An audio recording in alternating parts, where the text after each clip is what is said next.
Hello, नमस्कार, जय हिंद साथियों। तो स्वागत है आपका एक फिर से महत्वपूर्ण सीरीज़ में। और इसमें हम कवर करेंगे विटामिन्स को।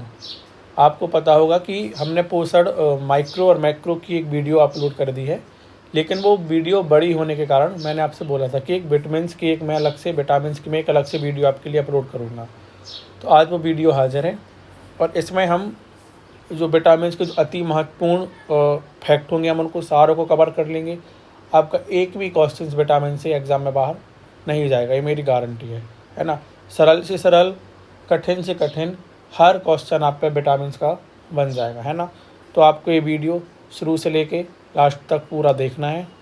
मैं इसमें आपको थोड़ी थ्योरी भी बताऊंगा, कैसे क्वेश्चंस बन सकते हैं मैं आपको ये भी बताऊंगा, है ना। तो मैं हर एक चीज़ आपके लिए इसमें बताने वाला हूँ। अगर आपने वो मैक्रो और माइक्रो न्यूट्रिएंट्स की वीडियो नहीं देखी है तो आप उसको देख लीजिए, क्योंकि उससे हर शिफ्ट में कम से कम 10 से 12 क्वेश्चन आपको देखने के लिए मिल रहे हैं, है ना। तो आपको एक स्मार्ट स्टडी करना है, ये नहीं कि आपको पूरा सिलेबस ही कंप्लीट करना है। आपको सिर्फ वो टॉपिक्स देखने हैं जिससे ज़्यादा क्वेश्चन बन रहे हैं। ऐसे विशेष आवश्यकता वाले बच्चे का भी मैंने आपके लिए वीडियो बना दिया है, उससे भी 10 से 12 क्वेश्चन देखने को मिल रहे हैं ना। पोषण का भी मैंने आपके लिए अपलोड कर दिया है। योजनाएँ भी जो महत्वपूर्ण है उसकी भी मैम ने आपके लिए एक सीरीज़ अपलोड कर दी है ना। तो आपको वो टॉपिक्स पढ़ने हैं जिनसे क्वेश्चंस ज़्यादा बन रहे हैं, तभी आपके नंबर 170 प्लस आएंगे, है ना। तो चलिए देखते हैं कि विटामिन्स के अकॉर्डिंग कैसे कैसे क्वेश्चंस बनते हैं, है ना। तो सबसे पहले अपन जो विटामिन है उसकी एक बार डेफिनेशन देखेंगे कि विटामिन्स में क्या कहलाता है और क्या होता है ना। तो इसमें लिखा है यह कार्बनिक यौगिक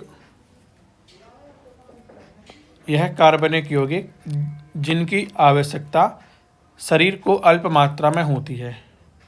मतलब जो विटामिन्स होते हैं इनकी जो आवश्यकता है वो शरीर को कैसे होती है, बहुत कम मात्रा में होती है ना। इसको अपन को ज़्यादा मात्रा में नहीं चाहिए पड़ता कि एकदम अपन को भर भर के अपने खाद्य पदार्थों में या अपने जो भोजन आप ग्रहण कर रहे हो तो उसमें आपको चाहिए हो। और आपको अल्प मात्रा ही मिल रहा है तो ये बढ़िया रहता है ना।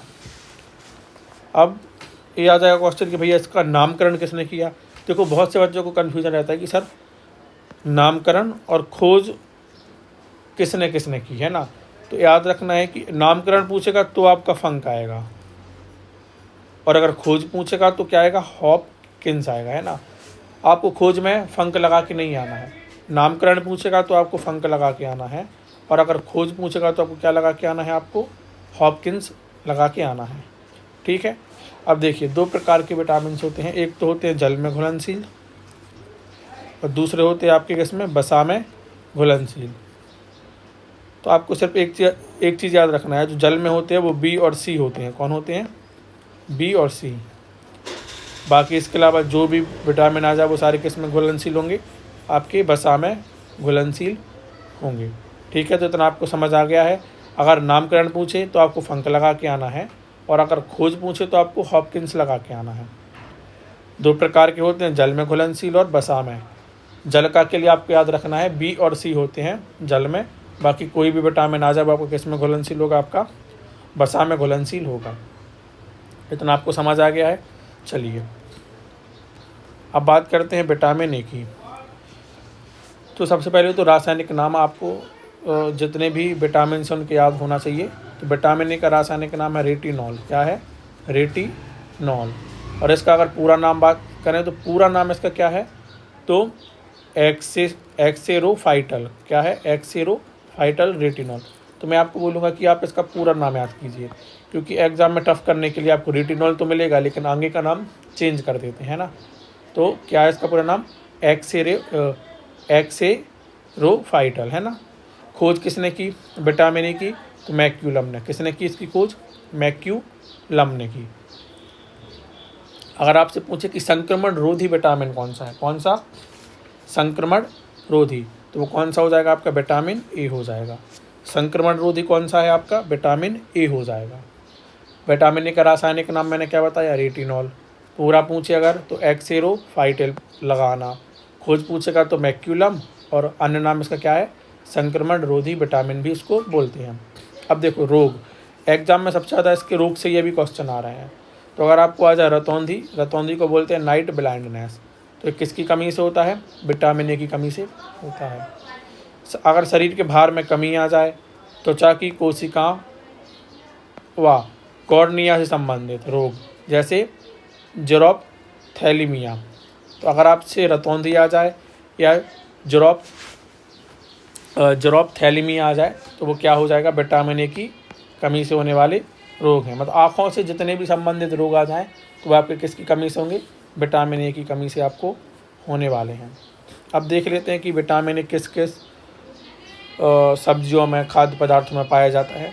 तो सबसे पहला है गाजर, तो गाजर एक कॉमन है, सबको पता होता है। दूसरा है हरी सब्जी, दूसरा क्या है? हरी सब्जी। तीसरा है घी। चौथा है आपका गोल्डन राइस, तो आपको इसको स्टार बनाना है। अब है पनीर, क्या है? पनीर। फिर है दूध और अंडा, तो आपको इसमें अलग से क्या लगा है? गोल्डन राइस, तो आपको गोल्डन राइस अच्छे से याद रखना है। इसके अलावा भी आम में भी आपको क्या पाया जाता है? विटामिन ए पाया जाता है। आम के अगर बात करें, इसके अलावा कौन सा? पपीता, क्या है? पपीता। अगर और बात करें तो क्या आ जाएगा? शकरकंद, क्या आ जाएगा? शकरकंद।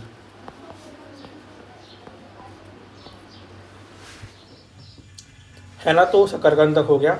अब बात करते हैं कि विटामिन बी की, है ना। ए अपन ने पढ़ लिया, ए से आपसे इतना ही पूछेगा कि इसका वैज्ञानिक नाम क्या है या रासायनिक नाम क्या है, तो रेटिनॉल। पूरा पूछ लेगा तो एक्सेरोफाइटल। खोज पूछ लेगा तो मैक्यूलम, और अगर नाम पूछ लिया तो संक्रमण रोधी इसका अन्य नाम है ना। बीमारियाँ पूछ लेगा या इसकी कमी से होने वाले दोषों के बारे में पूछ लेगा तो आपको पता है रतौंधी होता है, और क्या होता है? जरोप्थैलीमिया होता है ना। स्रोत की बात कर रहे हैं तो कॉमन आपको सब पता है, लेकिन आपको मेन याद रखना है गोल्डन राइस, आम, पपीता और शकरकंद। चलिए विटामिन बी की बात करते हैं। तो इसमें कुल 11 प्रकार के विटामिन पाए जाते हैं। विटामिन जो बी कॉम्प्लेक्स होता है, इसमें टोटल 11 विटामिन पाए जाते हैं, और जिनकी खोज किसने की? मैक्यूलम ने की। किसने की खोज? मैक्यूलम ने। मतलब विटामिन ए की भी और विटामिन बी कॉम्प्लेक्स की, दोनों की खोज किसने की? मैक्यूलम ने की। ठीक है, चलिए पहला विटामिन की बात करते हैं, विटामिन B1। क्या है? Vitamin B1। इसका रासायनिक नाम क्या होगा या वैज्ञानिक नाम क्या होगा? थायमीन। क्या हो जाएगा? थायमीन, है ना। कमी से होने वाले रोग देख लो तो बेरी, आपको एग्जाम में यही आएगा कि बेरी किस विटामिन की कमी से होता है। तो किस विटामिन की कमी से होता है बेरी? विटामिन B1 की कमी से होने वाला रोग है। वृद्धि का रुकना, तंत्रिका विकास मंद, है ना। तो ये कॉमन हो जाएंगे पूरे, लेकिन आपको बेरी याद रखना है। स्रोत पूछ ले तो चावल, मांस, दूध, सोयाबीन, हरी सब्जी, है ना। तो ये सारे क्या इसके सोर्स हैं। अब विटामिन B2 की बात कर लो, तो विटामिन B2 का जो रासायनिक नाम है वो क्या है? राइबोफ्लोविन। क्या है? राइबोफ्लोविन। कमी से होने वाले रोग, कीटोसिस, बहुत महत्वपूर्ण है। विटामिन B2 की कमी से होने वाला रोग कौन सा है? कीटोसिस। कौन सा रोग होता है? कीटोसिस। स्रोत मांस, सोयाबीन, हरी सब्जी, अंडे, है ना। अब बात करते हैं विटामिन B3 की, तो B3 का रासायनिक नाम क्या है? नियासिन। क्या नाम है इसका?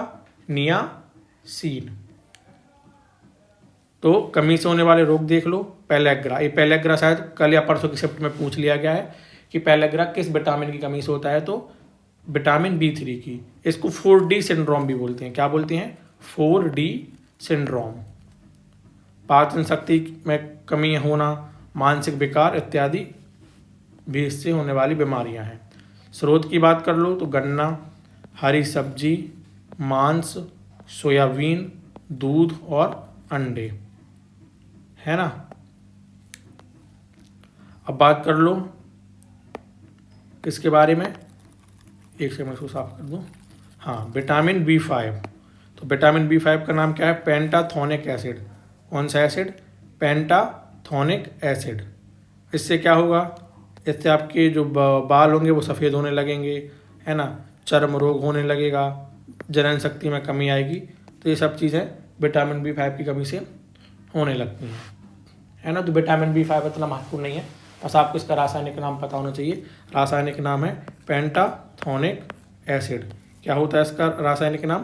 पेंटाथोनिक एसिड, है ना। एक बार पूरे रिकॉल कर लेते हैं।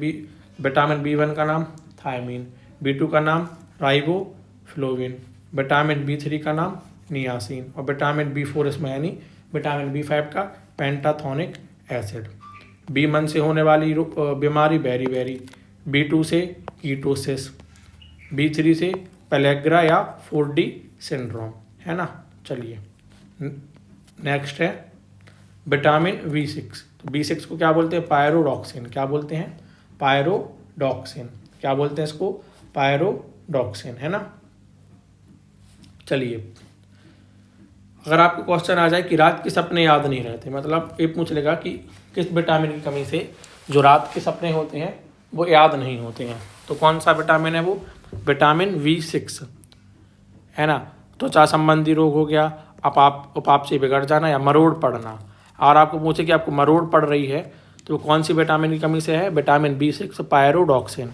रात के सपने याद नहीं रहते, कौन सा विटामिन है? Pyridoxine B6। स्रोत क्या है भैया? गाजर है, मटर है, केला है, मछली है और दूध है ना। अब बात करते हैं विटामिन B7 की। तो B7 का रासायनिक नाम क्या है? बायोटीन। क्या बोलते हैं इसको? बायोटीन। और एक और नाम है इसका विटामिन H। क्या है? Vitamin H।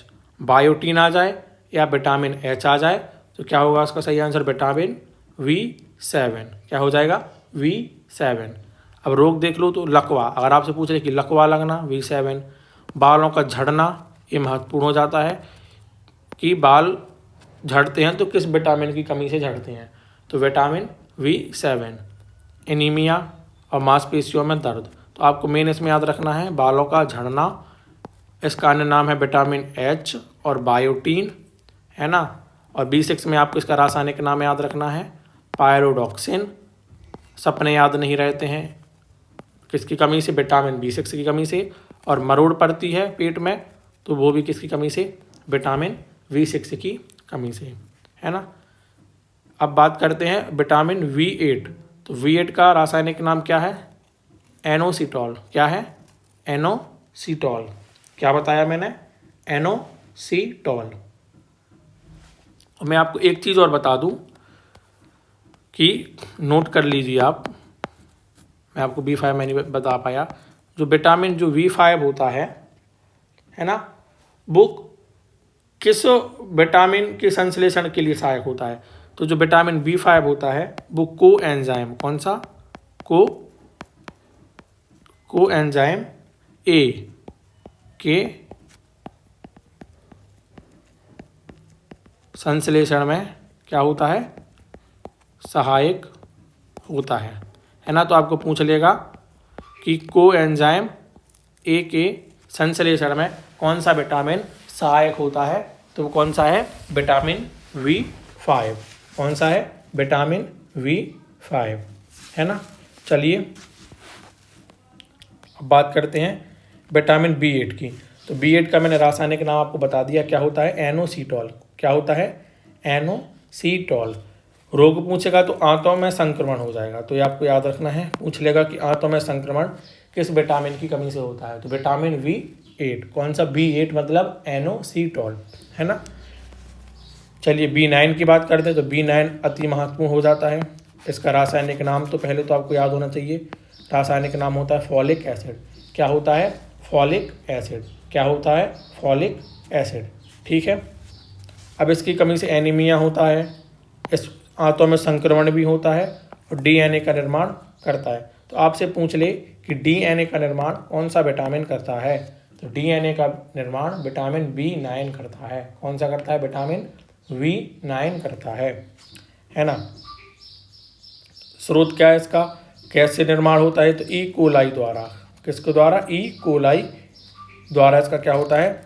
निर्माण होता है। तो आपको पता होना चाहिए कि किस विटामिन का निर्माण ई कोलाई द्वारा होता है, तो विटामिन B9 का निर्माण ई कोलाई द्वारा होता है।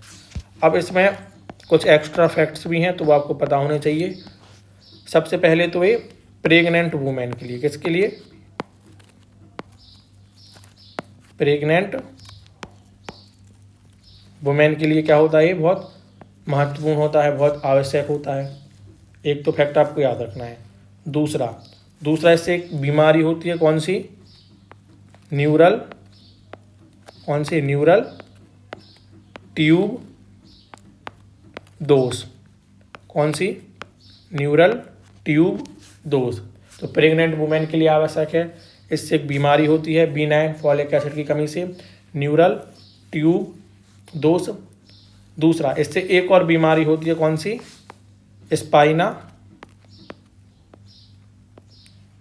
Spina bifida. कौन सी? Spina bifida.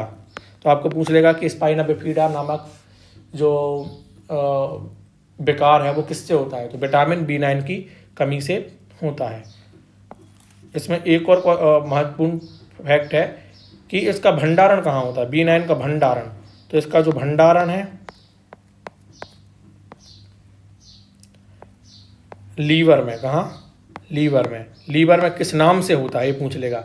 विटामिन B9 का भंडारण लीवर में किस नाम से होता है, तो THF। किस नाम से? THF मतलब टेट्रा, T मतलब टेट्रा, H मतलब हाइड्रो और F मतलब फोलेट। फोलेट। तो टेट्रा हाइड्रोफोलेट के नाम से इसका लीवर में भंडारण होता है। तो मैंने आपको क्या क्या इसके फैक्ट बता दिए हैं।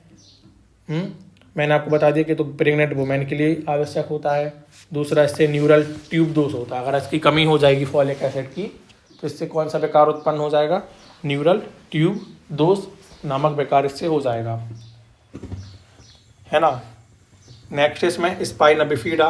तो इसकी कमी से कौन सा विकार होता है? Spina bifida. और अगर आपको पूछ ले कि जो विटामिन B9 है इसका भंडारण लीवर में किस नाम से होता है, तो THF। T मतलब टेट्रा, H मतलब हाइड्रो, F मतलब फॉलेट, है ना। तो आपको ये चीज़ आपको पता होनी चाहिए, है ना। अब B12 से बात करने के पहले एक बार अपन जितना अपन अभी तक पढ़ा है B कॉम्प्लेक्स और पूरा स्पीड में देख लेते हैं। देखो, B1 का नाम क्या है? थायमीन। और बीमारी वेरी, बस आपको कुछ याद नहीं रखना इसमें। B2 का रासायनिक नाम राइबोफ्लोविन। क्या? राइबोफ्लोविन। बीमारी कीटोसिस। विटामिन B3 का नाम क्या है? नियासिन। बीमारी पेलेग्रा या 4D सिंड्रोम। विटामिन B5 का रासायनिक नाम पेंटाथोनिक। क्या है? पेंटाथोनिक। और मैंने क्या बताया था कि B5 में जो विटामिन है वो कोएंजाइम A के संश्लेषण में सहायक होता है ना। विटामिन B6 का क्या बताया मैंने? पायरोडॉक्सिन। क्या? पायरोडॉक्सिन। बीमारियां, एक तो आपको रात के सपने याद नहीं रहेंगे, दूसरा आपको मरोड़ पड़ने लगेगी, है ना, पेट में। B7 का बायोटीन और विटामिन H। मेन बीमारी क्या है? लकवा है और बालों का झड़ना है। विटामिन B8 का नाम क्या है रासायनिक? इनोसिटोल। क्या है? इनोसिटोल। रोग क्या हो जाता है? आंतों में संक्रमण हो जाता है। क्या हो जाता है? आंतों में संक्रमण हो जाता है। B9 का रासायनिक नाम फॉलिक एसिड। रोग एनीमिया, आंतों में संक्रमण। हाँ, पूंछले का निर्माण तो ई कोलाई द्वारा। और DNA का निर्माण भी किससे होता है? विटामिन B9 से। अब कुछ एक्स्ट्रा फैक्ट देखे थे। प्रेग्नेंट वुमेन के लिए चाहिए होता फॉलिक एसिड मतलब विटामिन B9। न्यूरल ट्यूब दोष पूछ ले आपसे तो न्यूरल ट्यूब दोष विटामिन B9 से होता है। स्पाइना बिफिडा पूछ ले तो B9 से होता है। और लीवर भंडारण किस नाम से होता है? THF के नाम से। अब बात करते हैं विटामिन B12 की या B12 की। तो इसका रासायनिक नाम है साइनोकोबाल्मिन। क्या है? साइनोकोबाल्मिन। इसमें कोबाल्ट पाया जाता है। तो आपको ये महत्वपूर्ण है, इसमें क्या पाया जाता है? कोबाल्ट पाया जाता है। इससे एक एनीमिया होता है। कौन सा एनीमिया होता है? उस एनीमिया का नाम है शायद इसका पर्नीसियस नहीं है इसका, है ना। इससे जो एनीमिया होता है उस एनीमिया का नाम है मेगा ब्लोस्टिक एनीमिया। कौन सा? मेगालोब्लास्टिक ब्लास्टिक, कौन सा, मेगालो ब्लास्टिक एनीमिया होता है। तो आपसे पूछ लेगा कि मेगालो ब्लास्टिक एनीमिया किस विटामिन की कमी से होता है, तो विटामिन B12 या 12 की कमी से होता है ना। अब बात करें तो विटामिन B12 के भी कुछ एक्स्ट्रा फैक्ट हैं, है ना। तो सबसे पहले तो विटामिन B12 स्टोर कहाँ पर होता है, एक क्वेश्चन बन जाएगा। दूसरा क्वेश्चन बन जाएगा आपके लिए कि जो विटामिन B12 है इससे कौन सा विकार होता है ना, विकार पूछ लेगा, है ना। तो आपको ये दो मेन याद रखना है कि क्या है ना।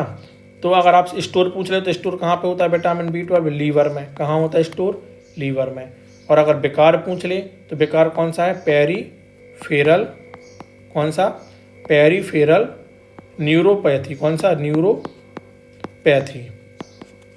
और एक फैक्ट और आपको याद रखना है, अगर रक्त निर्माण का पूछ ले कि रक्त निर्माण में कौन सा विटामिन सहायक है, या हीमोग्लोबिन के निर्माण में कौन सा विटामिन सहायक है, तो विटामिन B12, कौन सा है, विटामिन B12, है ना। तो आपको इतनी चीज़ें आपको इसमें याद रखना है। अब बात कर लेते हैं विटामिन C की। तो विटामिन C का रासायनिक नाम क्या है, एस्कॉर्बिक एसिड। क्या है इसका, एस्कॉर्बिक एसिड, ठीक है। तो इससे रोग बहुत महत्वपूर्ण है, स्कर्वी, ये पेपर में आता है कि स्कर्वी रोग किसकी कमी से होता है, तो विटामिन C की कमी से होने वाला क्या है, रोग है। घाव का ना भरना, अगर घाव आपके जल्दी नहीं भर रहे हैं तो वो भी किस विटामिन की कमी से है, विटामिन C की कमी से। अगर आपकी रोग प्रतिरोधक क्षमता क्या हो रही है, कम हो रही है, क्या हो रही है, कम हो रही है, तो वो भी कौन सा विटामिन हो जाएगा, विटामिन C की कमी से। अगर प्रजनन क्षमता में कमी आ रही है तो वो भी क्या है, विटामिन C की कमी से। तो क्या क्या बताया, स्कर्वी पूछ ले, घाव अगर जल्दी नहीं भर रहे हैं तो वो पूछ ले, प्रतिरोधक क्षमता पूछ ले, कम हो रही है तो विटामिन C से। स्रोत क्या है इसका, खट्टे फल, जितने भी खट्टे फल हैं, जैसे संतरा हो गया, नींबू हो गया, आंवला हो गया, जितने भी खट्टे फल हैं उसमें सारों में क्या पाया जाता है, ये विटामिन C पाया जाता है। नेक्स्ट इसकी बात कर लो, खोज। तो खोज किसने की थी, होलकट ने, होलकट और जेम्स लिंड ने। किसने, विटामिन C की खोज किसने की थी, होलकट ने और जेम्स लिंड ने। किसने, जेम्स लिंड और होलकट। क्या बोला मैंने, जेम्स लिंड और होलकट। विटामिन C का रासायनिक नाम एस्कॉर्बिक एसिड, और खोज किसने की, होलकट और जेम्स लिंड ने। अब इसमें कुछ एक्स्ट्रा बात कर लो। तो अगर आपसे पूछ ले कौन सा विटामिन है जो आपका क्या बनाता है, कोलेजन का निर्माण करता है, किसका, कोलेजन का निर्माण। तो कोलेजन का निर्माण कौन सा करता है, विटामिन C। कौन सा करता है आपका, विटामिन C। दूसरा पूछ ले कि विटामिन C कहाँ स्टोर होता है, कहाँ होता है, तो जो अपन की जो एड्रिनल ग्रंथि होती है, कौन सी, एड्रिनल ग्रंथि होती है, ग्लैंड होती है, वहाँ पे क्या होता है, स्टोर होता है। तीसरा आपसे पूछ ले कि कौन सा विटामिन, क्या बोला मैंने, कौन सा विटामिन ग्लूटाथियोन, क्या, ग्लूटाथियोन के पुनर्जनन के लिए क्या है, सहायक है, पुनर्जनन के लिए क्या है, सहायक है। तो क्या आ जाएगा इसका भी, विटामिन C। क्या आ जाएगा, विटामिन C। तो मैंने आपको क्या क्या फैक्ट बता दिए विटामिन C के। एक तो बता दिया कोलेजन का निर्माण पूछ ले तो विटामिन C लगा के आना है। स्टोर कहाँ होता है, तो एड्रिनल ग्रंथि में होता है। और पूछ ले कि ग्लूटाथियोन के पुनर्जनन के लिए कौन सा विटामिन सहायक है, तो विटामिन C सहायक है। इतना समझ आ गया है। चलिए अब बात करते हैं विटामिन D की। तो विटामिन D का रासायनिक नाम क्या है, कैल्सीफेरॉल। क्या है, कैल्सीफेरॉल। इसको धूप का विटामिन, सनशाइन विटामिन, है ना, तो बहुत सारे नाम से इसको जाना जाता है। मेन रासायनिक नाम क्या है इसका, कैल्सीफेरॉल। रोग कौन से होते हैं, रिकेट्स हो जाता है, टिटेनी हो जाता है और सीलियक हो जाता है। कौन कौन से बोला मैंने, रिकेट्स, टेटिनी और सीलियक। कौन कौन से, रिकेट्स, टेटिनी और सीलियक। खोज किसने की है, हॉपकिंस ने की है। किसने की है खोज, हॉपकिंस ने की है। अब स्रोत इसके बहुत महत्वपूर्ण हो जाते हैं। देखो सूर्य की किरण तो सबको पता होता है, मक्खन भी सबको पता होता है, लेकिन मछली का तेल, अगर आपको आ जाए कि मछली के तेल में कौन सा विटामिन पाया जाता है, तो मछली के तेल में विटामिन डी पाया जाता है। और अंडे की जर्दी पूछ ले, तो अंडे की जर्दी में कौन सा होता है? Vitamin D. आपको ये दोनों याद रखने हैं, बहुत महत्वपूर्ण है कि मछली के तेल में विटामिन डी, अंडे की जर्दी में विटामिन डी, है ना। Sunshine vitamin, vitamin D, calciferol, vitamin D. Rickets, tetany, CLA किससे होते हैं? विटामिन डी से। खोज किसने की? हॉपकिंस ने की है। तो आपको महत्वपूर्ण हो जाता है। ठीक है, अब बात करते हैं विटामिन ई की। किसकी? विटामिन ई की। तो ई को क्या बोलते हैं? टोकोफेरॉल। क्या बोलते हैं? टोकोफेरॉल। क्या बोला मैंने? क्या बोलते हैं? टोकोफेरॉल। इससे क्या होता है? इसको क्या बोलते हैं? बांझपन रोधी विटामिन। क्या बोलते हैं? बांझपन रोधी विटामिन। और दूसरा इसका नाम है क्या? Anti ageing. कौन सा? एंटी एजिंग विटामिन कौन सा है? तो एंटी एजिंग विटामिन है विटामिन ई। कौन सा है? Vitamin E. बांझपन रोधी पूछ ले या एंटी एजिंग पूछ ले तो क्या आ जाएगा? Vitamin E. खोज किसने की? Herbert Evans. खोज किसने की इसकी? हर्बर्ट इवांस ने। किसने की है? हर्बर्ट इवांस ने। रोग क्या हो जाता है? बांझपन, एनीमिया, शारीरिक कमजोरी, त्वचा का रूखापन, है ना। तो आपको त्वचा का रूखापन याद रखना है और बांझपन याद रखना है। अब स्रोत की बात कर लो तो आपका बहुत महत्वपूर्ण हो जाता है सूरजमुखी का तेल। मछली का पूछेगा तो विटामिन डी, और सूरजमुखी का पूछेगा तो विटामिन ई। अंकुरित अनाज, कौन से? अंकुरित अनाज। तो अंकुरित अनाज में क्या होता है? Vitamin E. बादाम, तो बादाम में क्या होता है? Vitamin E. और मूंगफली के तेल में क्या होता है? Vitamin E. तो जितने भी महंगे महंगे तेल है ना, जैसे मूंगफली का, सोया, सूरजमुखी का, तो इसमें विटामिन ई है। अंकुरित अनाज में विटामिन ई है, बादाम में विटामिन ई है। इतना समझ में आ गया है ना। चलिए तो नेक्स्ट देखें कि कौन सा विटामिन अपना बस लास्ट विटामिन बचा है। बाकी अपन ने जो भी महत्वपूर्ण फैक्ट थे विटामिन से वो देख लिए हैं। आप है विटामिन के। कौन सा? विटामिन के। तो विटामिन के का रासायनिक नाम क्या है? फिलाक्यूविनोन। कौन सा है? फिलाक्यूविनोन विटामिन, है ना। तो उसका आपको याद रखना है। फिलाक्यूविनोन कौन सा विटामिन कहलाता है? विटामिन के। इसका अन्य नाम है रक्त स्त्राव रोधी। कौन सा? रक्त स्त्राव रोधी। कौन सा? रक्त स्त्राव रोधी। और तीसरा नाम क्या है? नेप्थोक्यूनोन। कौन सा? नेप्थोक्यूविनोन। नेप्थोक्यूविनोन, है ना। तो फिलाक्यूविनोन, नेप्थोक्यूविनोन या रक्त स्त्राव रोधी विटामिन पूछे तो तीनों क्या होंगे? आपके विटामिन के होंगे। खोज किसने की? हेनरिक ने की। किसने की? हेनरिक ने खोज इसकी की थी। स्रोत पूछ ले, इसका रोग पूछ ले तो भैया रक्त का थक्का नहीं जमेगा आपको। क्या नहीं होगा आपको? रक्त का थक्का नहीं जमेगा। और कौन सा रोग हो जाएगा आपको? हीमोफीलिया। हीमोफीलिया में क्या होता है? एक अनुवांशिक रोग है। कैसा है? अनुवांशिक रोग है और इसमें रक्त का थक्का नहीं जमता है ना। तो आपको ये पता होना चाहिए। और स्रोत हरी सब्जियों में पाया जाता है, टमाटर में, अंडे की जर्दी में, पनीर में, पपीता में, कीवी में और खजूर में। तो आपको याद रखना है। और प्रोथ्रोम्बिन प्रोटीन, कौन सा प्रोटीन? प्रोथ्रोम्बिन प्रोटीन के निर्माण में सहायक होता है। तो आपको ये याद रखना है। एग्जाम में आ जाएगा कि प्रोथ्रोम्बिन प्रोटीन के निर्माण में सहायक कौन सा विटामिन है? तो विटामिन के है। कौन सा है? विटामिन के है। आपको एक फैक्ट और याद रखना है। अगर आपको क्वेश्चन आ जाए कि चर्बी के साथ, क्या मैंने बोला? चर्बी के साथ घुलकर कौन सा विटामिन अवशोषित होता है या कौन सा विटामिन अवशोषित होता है ना। तो विटामिन के। कौन सा? विटामिन के। अगर चर्बी के साथ घुलकर कौन सा विटामिन अवशोषित होता है? तो विटामिन के। कौन सा हो जाएगा? विटामिन के। तो जो आपके विटामिन थे वो समाप्त होते हैं और जो भी महत्वपूर्ण क्वेश्चन थे विटामिन के वो आपके सारे कंप्लीट हो गए हैं। एग्जाम में ना तो एकदम कठिन क्वेश्चन आ रहे हैं विटामिन से, ना एकदम सरल आ रहे हैं, मॉडरेट आ रहे हैं। तो वो आप सारे करके आ जाओगे, है ना। चलिए तो एक महत्वपूर्ण बात कर लेते हैं क्लास को एंड करने से पहले कि अगर आपने टीकाकरण की वीडियो नहीं देखी है तो आप देख लेना। उसमें ट्रिक्स के माध्यम से कि किस पोजीशन में लगती है, कहाँ लगती है, कितनी मात्रा में लगती है, मैंने आपको सारा कुछ याद करा दिया है। तो अगर आपने वो वीडियो नहीं देखी है टीकाकरण की तो देख लेना, क्योंकि हर शिफ्ट में कम से कम 4 से 5 क्वेश्चन वैक्सीनेशन पर आ रहे हैं। और अगर आपने नहीं किए हैं तो आप समझ लेना कि आपका सिलेक्शन फिर नहीं होगा, क्योंकि अगर आप पे वो क्वेश्चन नहीं बन रहे हैं जो हर बच्चे पे बन रहे हैं है ना, तो आप समझ लेना कि आप रेस से बाहर हो। तो आपको ये गलती नहीं करना है। अभी जिसका एग्ज़ाम नहीं हुआ है, अप्रैल में है, तो वो बच्चे ध्यान से देख लेना, क्योंकि एग्ज़ाम का लेवल अब बढ़ता जा रहा है। पहले सिद्धांत नहीं पूछे जाते थे, अब सिद्धांत ही पूछे जाने लगे हैं। तो आपको ये गलती नहीं करना है, आपको ये टॉपिक पढ़ना है। और दूसरी बात है कि प्रजनन तंत्र।